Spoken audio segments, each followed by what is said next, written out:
Hey everybody, Jim here. Welcome back for another Mad Panic Gaming Top 10 list, where today we're taking a look at the mighty 16-bit beast that is the Sega Genesis. Mine was admittedly a Nintendo household in the early 90s, but anytime I had the chance to play on a Genesis, whether that be at a friend's house, a demo station at a department store, or the odd trip to see the relatives, I never complained. The Genesis was, for me, kind of like the cool kids console. It was as though the Genesis itself was wearing a black leather jacket, talking back to its mom and smoking. Very cool indeed. I myself wasn't cool, so I didn't have one. Still, over the years, some of the games in the Genesis library have become some of my all-time favorites, so let's take a look at what I think are the 10 best. But first, the honorable mentions, because 10 seems too small a number to count so many epic games. And first up is TMNT Hyperstone Heist, which I think is the second best beat-em up on the console and one hell of a good game overall. The graphics, sound, and gameplay are all fantastic, and if you've got 45 minutes or so to kill, nothing beats a good co-op brawler. It doesn't make the top 10 only because I feel it's overshadowed by its superior SNES counterpart.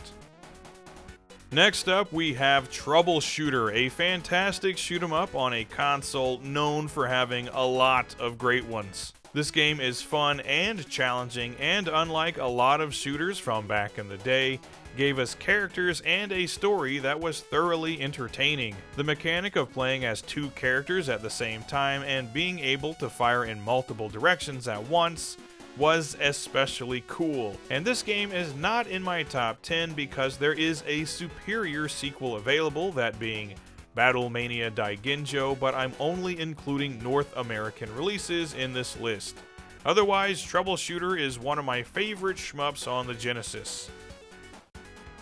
Next up, Mortal Kombat, which was a huge system seller for the Genesis back in the day, thanks almost entirely to the inclusion of the blood code. Kids all over the country were ripping the still beating hearts out of their opponent's chest, and doing it with a big smile on their face. The first time I saw Mortal Kombat in action, I was shocked and intrigued by its excessive levels of violence, and I became a lifelong MK fan shortly thereafter. This game doesn't make my top 10 though, because aside from the missing blood, the SNES port was quite a bit better, but then MK2 came along and made them both obsolete. Still, I've got to give some love to the game that started it all. Next up, Rocket Knight Adventures, and this might seem like sacrilege. This is a favorite for a lot of people, and it is an amazing game, one of Konami's best of the generation. But keeping in mind that this is not only a game that I never played as a kid, I don't think I'd ever even heard of it until I was already an adult. And this list, just like all of my lists, features a huge injection of nostalgia. No doubt if I had the opportunity to play this game when it was new, it would be in my top 10 because it features absolutely amazing graphics, sound, and gameplay. But alas, this is not the case. Still, even though it's not in my top 10, it gets a special gold star next to its name. Next, X-Men 2: The Clone Wars. After suffering through the first X-Men Genesis game as a kid and thinking that was basically it, this game was an absolute godsend. It had greatly improved graphics, sound, and gameplay, and it definitely did my favorite superheroes justice. I can remember booting it up for the first time and being randomly assigned an X-Man to kick some ass with, taking out ninjas and robots en masse, all before even seeing a title screen. And it only got better from there. I was absolutely in love with X-Men Mutant Apocalypse on the SNES back in the day, and still am, to be honest, but Clone Wars is a game that actually competes with it. This game rules. And lastly, for honorable mentions, the original Sonic the Hedgehog, the game and the character that made the Sega Genesis a household name in America. Seeing it in action for the first time when I was 6 years old absolutely blew my mind, and I thought this had to be the greatest video game in existence. I'd never seen anything quite so bright and colorful, and the image of Sonic dashing and bouncing all around the screen was burned into my brain. This is an all-time classic and a milestone game for Sega, but it doesn't make my top 10 because, as I'm sure you're all aware, it was eventually overshadowed by sequels that just did everything this game did 10 times better. It still deserves all of the credit though for getting the ball rolling and setting the stage for some of the greatest platformers ever made. And with that, let's begin the top 10 list proper. At number 10, I have The Adventures of Batman and Robin, and this should be a good window into my taste in Genesis games. For me, the Genesis was always about the action games, run and guns, shoot 'em ups, platformers, and admittedly, when you think of what gameplay style would best suit a Batman game, a hard-as-nails run-and-gun probably isn't the first thing that comes to mind. But as it turns out, this is, in my opinion, among the best. It is certainly a very challenging game, maybe even a little too challenging in some instances, but it's one of those games that even when you're getting your ass royally kicked, you're always going to give it at least one more try because the fluid gameplay combined with the awesome graphics and sound design have you hooked. And on top of that, it also makes for a great co-op experience, unlike the SNES Batman and Robin, which was single player only. That's perhaps a better Batman game, if that makes any sense, but in terms of pure fun and excitement, Genesis Batman and Robin takes the cake. It's non-stop thrills, perhaps a broken controller or two, and it's awesome. At number 9, speaking of hard as nails, I've got Contra Hard Corps. Another one of those games that could drive you to the nut house and back, but was so well made that you always came back for more punishment. This is a game that was essentially made to prove a point that Konami was still the king of the run and gun genre. And while that's debatable for sure, I think most people can agree that this is one seriously kick-ass game, even outclassing its SNES counterparts in many regards. It gave you a handful of characters to choose from, a big selection of weapons that thankfully didn't limit you to carrying just one or two at a time, plus level designs and boss battles that threw absolutely everything at you. Classic run and gun, auto-scrolling stages, giant robots, perspective shifts, this game had it all, including some top-notch graphics and a high-intensity soundtrack that any good action game really needs. Contra Hard Corps is perhaps just a bit too difficult for some people to fully enjoy it, in which case I recommend the Japanese version, which gives you a few hit points per life and has unlimited continues, making it considerably more forgiving. But regardless of which region you choose, this is one of the best run-and-gun games of this generation and quite possibly the best Contra game.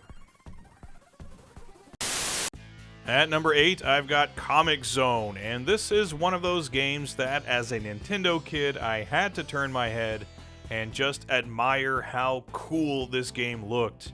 The comic book motif with pages turning, enemies being drawn in your path, and jumping from one comic panel to another, this was just a very creative and very appealing game to look at. It wasn't all looks though, as once I actually was able to sit down and play Comic Zone, what I found was a fun blend of beat 'em up and action platformer that offered you branching paths in each stage, a healthy amount of challenge, and a hell of a lot of fun.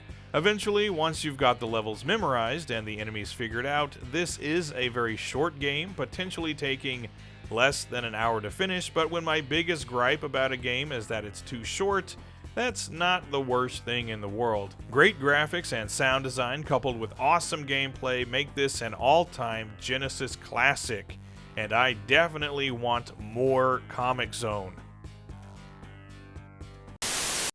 At number 7, I've got Musha, aka Musha Alesta by Compile. And you can think of this spot as Genesis shoot-em-ups in general really, as there are a ton of great ones, and it's hard to choose a favorite, but ultimately I went with Musha because it's one of those games that when I first started collecting Genesis and Mega Drive games, everyone said I had to play it.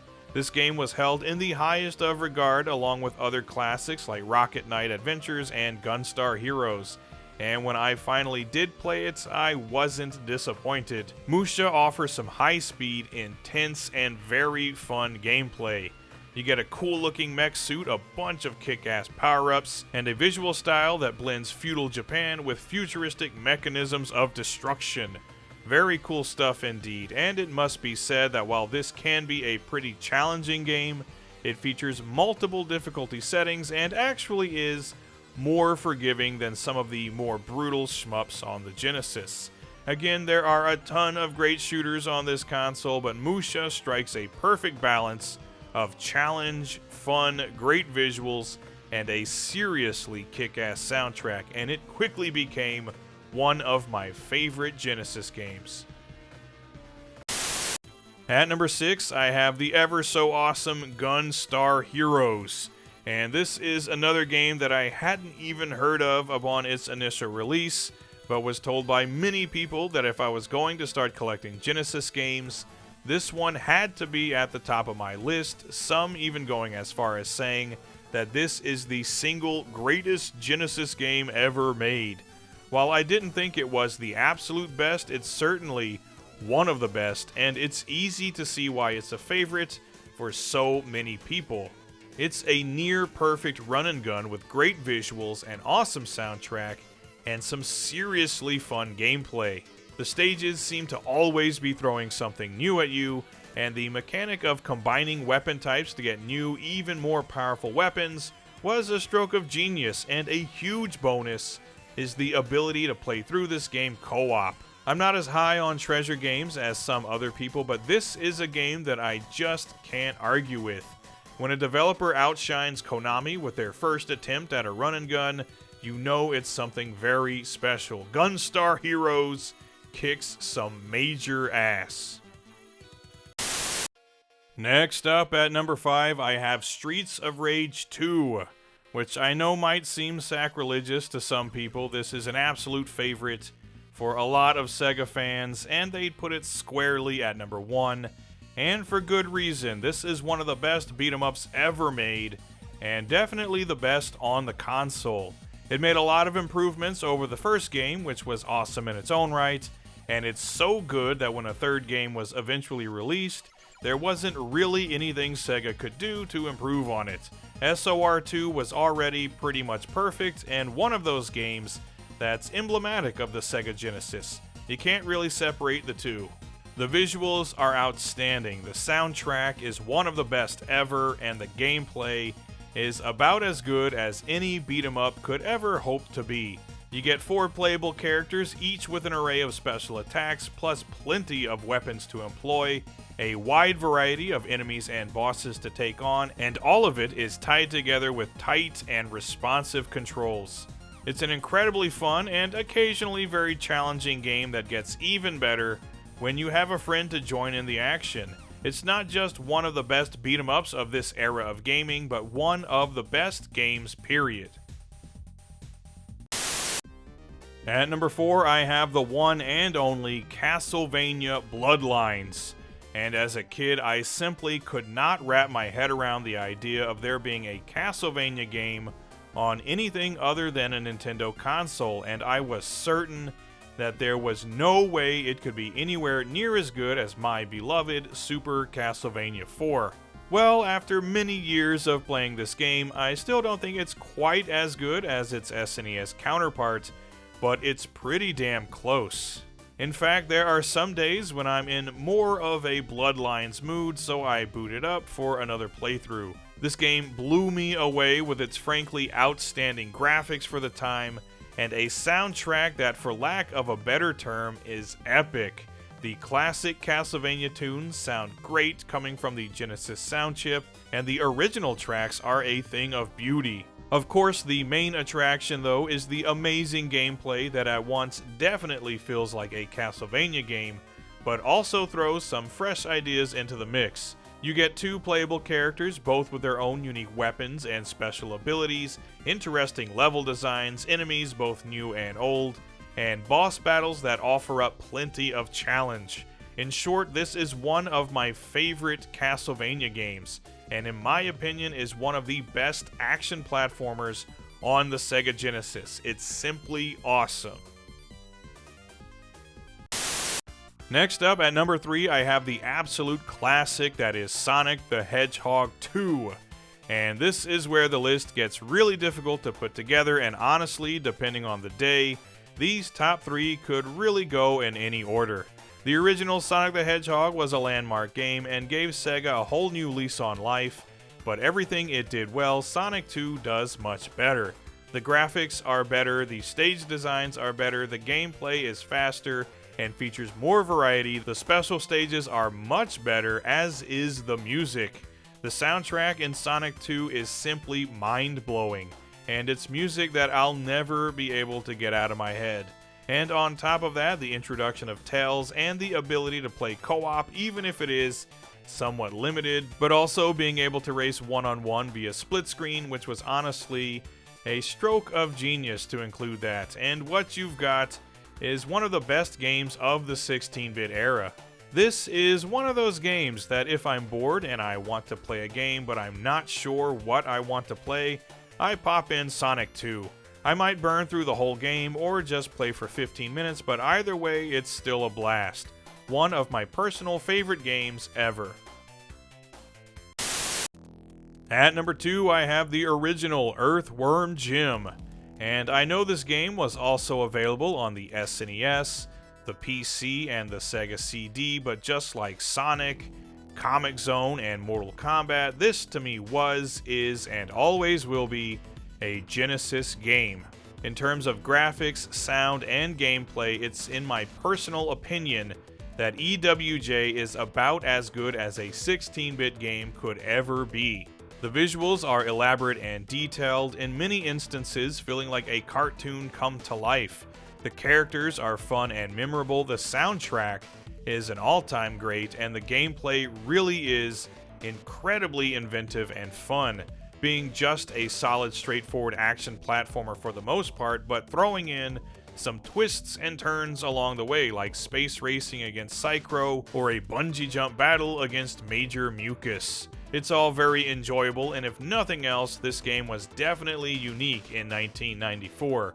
I myself fell in love with not just the game, but also the character of Jim and the wacky world he inhabited, eventually being glued to the TV whenever the animated series was on, and playing with my EWJ action figures.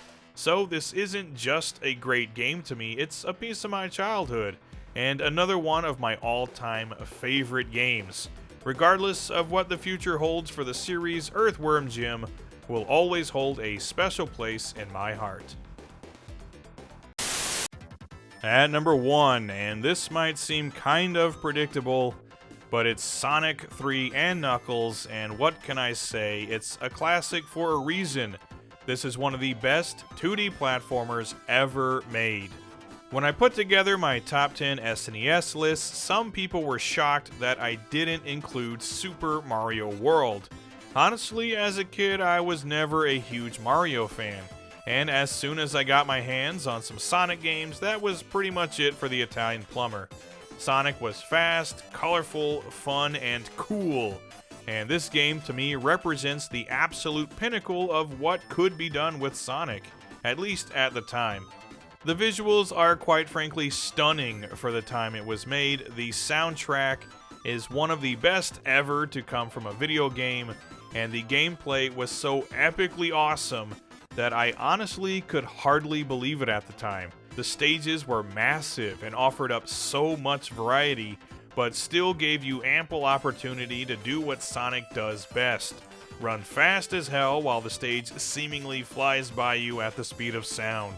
Playing Sonic 3 was great, playing Sonic and Knuckles was also great, but playing the entire game with all of the available characters, stages, plus all of those wild bonus stages, the boss battles, it was everything the previous 2 Sonic games were, plus a whole hell of a lot more. This is another game that is inarguably one of the absolute best of the 90s, and one of my personal favorites ever. Sonic 3 and Knuckles is, at least for now, my pick for the best Sega Genesis game, and it defines the word awesome. So there you go, everybody. Those are my top 10 Sega Genesis games. Let me know down in the comments, what did you think of this list? Was it too predictable, or are they all classics for a reason? It's hard to make one of these lists and not repeat what someone else has probably already said, but let me hear your voices down there. What's your favorite Sega Genesis game? I'd surely like to know. And until next time, thanks for watching Mad Panic Gaming, everybody. Stay awesome. Goodbye.